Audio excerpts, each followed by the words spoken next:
وطن عزیز میں وفاداریاں نبھانے اور اپنوں کو نوازنے کا سلسلہ کئی دہائیوں پرانا ہے، تاہم جس رفتار سے وطن عزیز میں سرکاری عہدوں کو بانٹنے اور اس پر ریٹائرڈ فوجی افسران کو بٹھانے کا سلسلہ چلا ہے، اس کی نظیر مشرف کی آمریت میں بھی نہیں ملتی۔ پاکستان میں ان دنوں اہم حکومتی عہدوں اور سرکاری اداروں میں حاضر سروس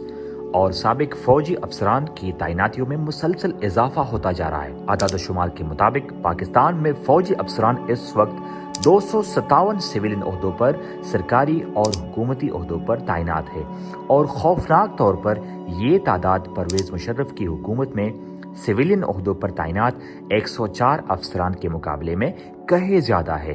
مجموعی طور پر 1100 سے زائد فوجی ملازمین اس وقت سویلین عہدوں پر تعینات ہے، لیکن بریگیڈیئر رینک سے اوپر کے تقریباً 257 افسران سویلین عہدوں پر تعینات ہے، جن میں حاضر سروس میجر جنرل اور لیفٹیننٹ جنرل کے رینک کے افسران بھی شامل ہیں۔ مثال کے طور پر اینٹی نارکوٹکس فورس یعنی ANF کی موجودہ ڈائریکٹر جنرل میجر جنرل انیک الرحمان ملک ہے۔ National data base and registration authority یعنی نادرا کے چیئرمین بھی ایک حاضر service 3 star officer lieutenant general Munir افسر ہے۔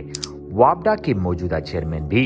فوج سے ریٹائرڈ جنرل سجاد غنی ہے۔ اسی طرح پاکستان ٹیلی کمیونیکیشن اتھارٹی PTA کی موجودہ چیئرمین فوج سے ریٹائرڈ میجر جنرل حفیظ الرحمان براجمان ہے، جو پاکستان میں بار بار انٹرنیٹ کی بندش اور سوشل میڈیا ویب سائٹس کو بلاک کرنے اور غیر قانونی طور پر پاکستانی شہریوں کی فون ٹیپنگ کے براہ راست ذمہ دار ہے۔ اور تو اور پاکستان میں کرپشن کی روک تھام اور احتساب کے لیے قائم ادارے نیب کے چیئرمین بھی فوج سے retired lieutenant general Nazir Ahmed Butt ہے، جس کے زیر نگرانی پاکستان میں مالی بدعنوانی اور کرپشن میں ملوث بڑے بڑے چوروں کی چوریاں نہ صرف معاف کی گئی،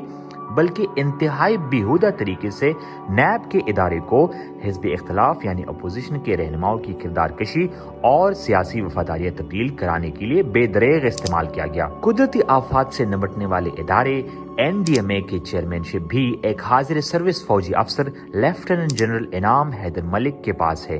وفاق کے زیر انتظام اعلیٰ ملازمتوں کے لیے امتحانات منعقد کرانے والی فیڈرل پبلک سروس کمیشن کی سربراہی بھی حال ہی میں اکتوبر کے مہینے میں ایک ریٹائرڈ فوجی جرنیل لیفٹیننٹ جنرل اختر نواز صدیقی سپرد کی گئی ہے، جبکہ Azad Jammu Kashmir public service commission کی چیئرمین شپ بھی ایک ریٹائرڈ فوجی افسر لیفٹیننٹ جنرل ہدایت الرحمان کے پاس ہے۔ یہ بات یاد رہے کہ موصوف لیفٹیننٹ جنرل ہدایت الرحمان 16 دسمبر 2014 کے آرمی پبلک اسکول کے سانحے کے وقت کور کمانڈر پشاور کے عہدے پر ڈیوٹی سر انجام دے رہے تھے، لیکن اس سال کے اوائل میں موصوف کو ایسے عہدے پر بٹھانے سے کئی سوالات نے جنم لیا ہے کہ ان کی بطور چیئرمین نامزدگی اس ملک میں موجود دہشت گردی کا شکار شہریوں کے لیے انتہائی باعث تعجب ہے۔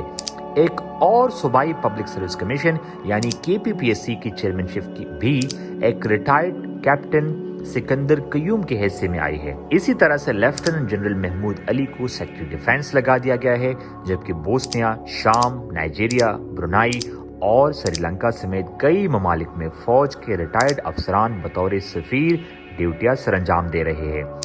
سوال یہ پیدا ہوتا ہے کہ کیا مملکت پاکستان کی کمزور معیشت اور ملک میں خطرناک حد تک بڑھنے والی بے روزگاری کے ہوتے ہوئے ایسے رجحانات اور پالیسیاں کیوں کر اس غریب قوم پر تھوپ دی جاتی ہے؟ ایسے اقدامات سے باشعور پاکستانیوں کا اس بات پر یقین مزید پختہ ہو جاتا ہے کہ یہ ملک اشرافیہ اور ان کے بچوں کی شاہ خرچوں کے لیے ہی بنا تھا، جو کسی قانون و قاعدے کی پرواہ کیے بغیر صرف اور صرف دولت کمانے کی ہوس میں لگے رہتے ہیں۔